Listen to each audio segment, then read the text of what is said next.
Vamos a continuar con el primer capítulo del libro El método para vivir sin miedo de Rafael Santandreu, y esta historia se titula de la siguiente manera. Ana, la joven médica que domesticó su mente. 12 años de nervios superados en 4 meses. La próxima vez que te encuentres con el miedo, considérate afortunado. Aquí es donde el coraje entra en escena. Pema Chödrön. Ana es una persona capaz y optimista que simplemente cayó en la trampa mental de la ansiedad sin darse cuenta, como nos puede pasar a todos. No debemos sentirnos débiles por tener este problema. Yo mismo he ayudado a grandes ejecutivos, policías, bomberos, condecorados y políticos de primerísimo nivel. Ana, médica internista que trabaja en un entorno muy exigente y profesional, muy admirada por sus colegas, lidió durante años con la ansiedad y la superó completamente para ser todavía más fuerte y feliz. Llevó a cabo la terapia sola, utilizó como guía mi libro anterior, lo que aún tiene más mérito. De los más de 100 testimonios que he recopilado en video, la mitad han hecho este trabajo solos y la otra mitad se han ayudado de un psicoterapeuta. Ambas opciones son muy posibles y muy válidas. Tras leer Sin Miedo, Ana se dio cuenta muy rápido de que todo su problema era que tenía pavor a una serie de percepciones internas. La solución pasaba por perderle miedo a la opresión en el pecho, a la sensación de ahogo y a otras molestias. Para ello iba a necesitar coraje, aceptación y tiempo. No había otra salida. Su mantra, escrito en una nota y a mano en algún lugar de su cartera, se convirtió en su tranquilizante, en su particular tranquismansi. Ana es consciente de cómo y cuándo se le desencadenaron los ataques de ansiedad. Fue un día cualquiera, apareció la primera crisis por casualidad tras experimentar unas sensaciones que le asustaron. Como ella misma explica, aquel episodio dejó una huella cerebral en mí. Es importante no buscar la causa subyacente de los ataques de pánico, ya que en realidad no se deben a un trauma infantil o a un complejo psicológico oculto. Es tan simple como que le cogemos miedo a unas sensaciones internas y, a partir de entonces, nuestro propio miedo es el que trae a la conciencia esas percepciones. Si se sienten identificados, por favor pónganlo en los comentarios. Somos rehenes de nuestra propia atención, de nuestro propio temor. En aquel primer episodio de ansiedad, Ana no estaba viendo un periodo de estrés, Ana no estaba viviendo un periodo de estrés ni tenía ningún problema especial. Era una estudiante feliz, que leía en la cama y que un día cayó en una trampa de la que no sabía salir. Otra valiosa reflexión de Ana es que se percató de que los tranquilizantes eran una forma de evitación para ella, con lo cual tenía que dejarlos si quería curarse de verdad. Más adelante hablaremos del peliagudo papel de la medicación en el tratamiento de los trastornos de ansiedad. Rafael. Hola. Hoy estamos con Ana Gallega, que reside en estos momentos en la preciosa isla de Lanzarote. Es médica internista, una de las especialidades más fascinantes. A continuación nos va a contar su experiencia. Hola, Ana. Ana dice, hola, Rafael. Rafael dice, ¿qué tenías tú? Ana responde, ataques de pánico. Rafael responde, ¿y cuándo empezaron? Ana le contesta, en segundo de carretera. Debía de tener 19 o 20 años. Estaba una noche en la cama, leyendo tranquilamente, y en un segundo me entró una sensación de me voy a morir. Hasta aquí ha llegado mi vida. Sentía una gran presión en el pecho y sobre todo una horrible falta de aire. La falta de aire es el síntoma que más me agobiaba. Rafael responde, y mucho miedo, adivino. Ana contesta, sí, Me fui a la habitación de una amiga y le dije, no respiro, no respiro. ¿Qué me está pasando? Mi amiga intentó calmarme. Recuerdo que me repetía, Ana, estás respirando, tranquila. Vino una ambulancia y me llevaron a urgencias, electo, tranqui, tranquimacin bajo la lengua y para la casa. En ese momento nadie me explicó nada. Me dijeron, tranquila, es un ataque de pánico. Es normal porque en urgencias están a tope y no tienen ni un segundo para pararse. Pero a partir de ahí, Rafael para mí comenzó un proceso de 12 largos años. Aquel episodio dejó una huella cerebral para mí. Rafael dice, al inicio tenía solo una pequeña agorafobia. Te daba miedo ciertas situaciones en las que te podía dar el ataque, pero en general estabas bastante libre de ansiedad. Ana le contesta, exacto. Si me iba a una caminata por el campo, internamente me decía, ay, estoy en medio de la nada. Si me pasa aquí, qué miedo. También tenía esa presión en los medios, esa aprensión en los medios de transporte. Primero el avión, después se amplió al tren y al autobús. Y al final me daba miedo el que hasta entonces era mi sitio seguro, el coche. Rafael dice, fue creciendo, es muy común, pero durante la pandemia con todo el follón que tuvieron los médicos, el miedo se encrudeció un poco más y ya empezaron a darle los ataques en otro de sus refugios, el hospital. Ana dice, sí, eso fue lo que me hizo que me alertara, porque hasta el momento lo de los transportes, incluso lo del coche, no me afectaba tanto. Al trabajo iba por la carretera nacional en vez de ir por la autopista y cosas así. Y los ataques eran poco frecuentes, pero cuando me empezaron a dar en el hospital fui consciente de que el problema estaba cogiendo cancha rápidamente. Rafael dice, y una parte tuya se daba cuenta de que el ataque era irracional. Dice Ana, claro, soy médica y sé que detrás de todo esto no hay un infarto, ni un ictus, ni una subida de tensión mortal, ni nada parecido. Pero en esos momentos, Rafael, la mente te puede. Rafael contesta. Un día te encontraste precisamente en un aeropuerto con un libro mío, sin miedo, y te dijiste, ostras, esto va de lo que tengo yo. Ana contesta, sí, fue un flechazo.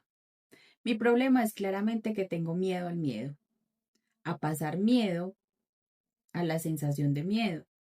Me percaté de que durante esos 12 años tomando antidepresivos y ansiolíticos de forma puntual no había mejorado nada. De hecho, había empeorado. Así que algo dentro de mí me indicó que tenía que seguir ese método. Rafael contesta, entonces, te pusiste a tope con los 4 pasos. No muchos meses, pero a tope. Hiciste un trabajo de afrontamiento diario. Dale que te pegó, ¿no? Dice Ana, eso es. Vuelve y dice Rafael, cuéntanos algún afrontamiento destacado. Responde Ana. Coger el coche. En ese momento era algo que me fastidiaba mucho, pues me puse a conducir cada día por caminos perdidos, por carreteras secundarias y de noche. Recuerdo que un día tenía una cena al otro lado de la isla. Era un trayecto de unos 29 minutos. En el pasado me habría hecho acompañar por algún amigo, pero aquel día me dije, Ana, afronta. Estuve los 20 minutos del viaje con ansiedad, pero luego me sentí súper bien durante la cena. La vuelta a la 1 de la mañana fue incluso mejor. Contesta Rafael, qué bueno, cuéntame más. Ana dice, siempre que tenía que coger un avión, los días antes me los pasaba agobiada, dándole vueltas, y si me pasa allá arriba, ¿qué hago? Y si me encuentro fatal, siempre me tomaba un tranquilísimo antes del vuelo. Pues durante mi autoterapia hice un montón de viajes en avión. Recuerdo especialmente un viaje a Francia, yo sola, con varias escalas. Me pasé todo el trayecto llorando, escuchando mi música, mirando por la ventana, pensando, pues si me muero, me muero.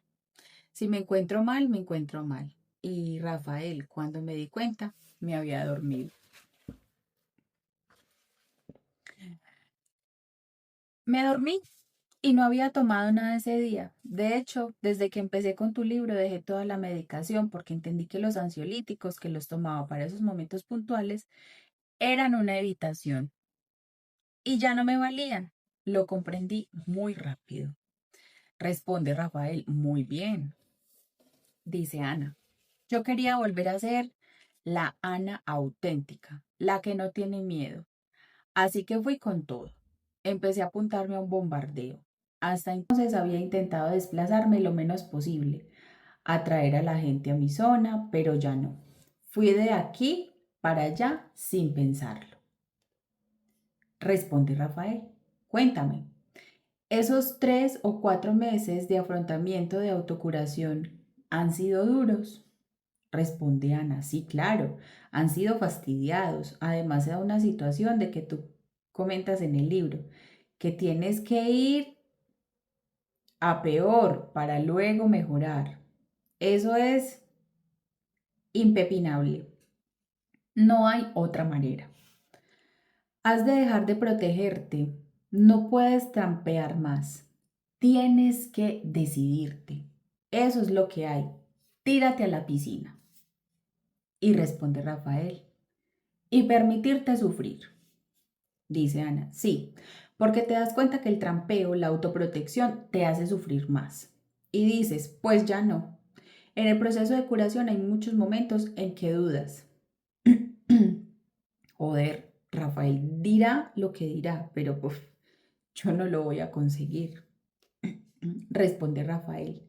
Tienes que aprender a dialogar con tu propia mente, dominarla. Dice Ana, yo lo que hacía en estos casos de crisis, escuche, era buscar algunas frases que tenía localizadas en el libro. Se trata de no dejar que tu mente dé vueltas. Incluso me hice una chuleta para llevarla siempre en la cartera. Era mi tranquimacín. En esos momentos me la leía varias veces y me calmaba y me servía para centrar mi mente en algo. Responde Rafael. ¿Bloqueabas la mente con un mantra? Me encanta. ¿Se puede saber qué decía la frase? Dice Ana. Pues a ver que me acuerde. Me decía a mí misma, tranquila, ya esto está otra vez aquí. No pasa nada. Acabaré. Lo has hecho varias veces. Creo que era algo así. Responde Rafael. ¿Sabes, Ana? El hecho de que empieces a olvidar todo el proceso me encanta. Eso mola mucho porque indica que ya estás muy bien. Oye, por cierto, ¿cómo estás ahora del 0 a 10? ¿Qué nota te pondrías? Dice Ana. Entre un 9 y un 10. Responde Rafael. Genial. Dice Ana. Jaja. Es que ponerme un 10 me parece demasiado como en los exámenes, pero diría que ya casi casi estoy en el 10. Dice Rafael. Ahora me acuerdo, hay algo que vale la pena comentarte. Tú te caracterizas por ser una persona muy fuerte y muy segura de ti misma. Entre otras cosas, trabajas de internista en un hospital con casos de todo tipo y eres una crack en lo tuyo. Digo esto para subrayar que en la trampa mental de la ansiedad puede caer todo el mundo, fuertes y no tan fuertes. No nos hemos de sentir débiles por tener que lidiar con un problema como este. ¿Estás de acuerdo? Responde Ana. Desde luego. Mis compañeros siempre me han tenido por la más capaz, la que mantiene la calma y el foco en los momentos difíciles. Y es cierto, soy así. Yo tardé unos añitos en hablar con normalidad de mi ansiedad y fue un error. Ahora lo hablo abiertamente. Vale, a mí me han dado ataques de pánico. ¿Y qué? Dice Rafael. No hay que sentirse mal por eso, responde Ana. Durante años no entendía nada, porque yo siempre he sido la positiva del grupo, la optimista, a la que van a buscar todas las amigas para hablar, Por ejemplo, durante los exámenes de selectividad en los que había de sacar muy buena nota para entrar en medicina. O durante el MIR estaba tranquilísima. O delante de un paciente crítico, siempre mantengo la mente fría, dice Rafael. Claro, los ataques de ansiedad son una trampa mental y hay que salir de ella y punto. No plantearse por qué me ha sucedido o por qué si soy así o asá. Dice Ana, de hecho, Rafael, cuando empecé a hablarlo, nadie se lo creía. Me decían, Ana, pero si tú no eres una persona nerviosa ni ansiosa. Y yo respondí, ya amigo, pero en esto puede caer todo el mundo. Dice Rafael, ¿qué le recomendarías por último a una persona que está en medio de este problema ahora mismo y no entiende qué le está pasando? Dice Ana, uf, que se pongan los 4 pasos ya. Que mire mi ejemplo, que yo pasé 12 años de mal rollo y en solo 4 meses me lo saqué de encima. Dice Rafael, fantástico. Ana, no digo que tenga que ser tan rápido, dice Rafael. Sí, claro, pero tardes lo que vayas a tardar, ponte en acción ya. Dice Ana, es que sin duda es la única manera, la única. Dice Rafael, la real y la definitiva. Responde Ana, sí, sí, sí. Dice Rafael, pues Ana, te agradezco un montón tu testimonio. Nada, nos vemos por Lanzarote cuando vaya por allí. Dice Ana, eso espero, te llevaré a ver la isla en mi coche. Jaja, muchas gracias por todo.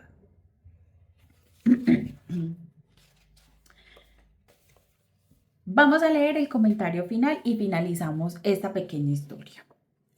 ¿No es estupendo?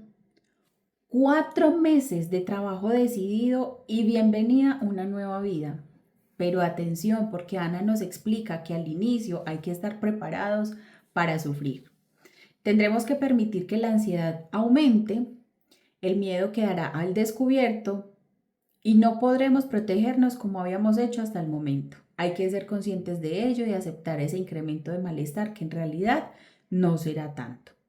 Como me dijo en una ocasión una paciente, se trata de aprender a sufrir para dejar de sufrir, pero valdrá la pena cada minuto de esfuerzo. El premio es la libertad, la armonía y la felicidad. Otra enseñanza interesante del testimonio de Ana es que conviene ocuparse de la ansiedad cuanto antes.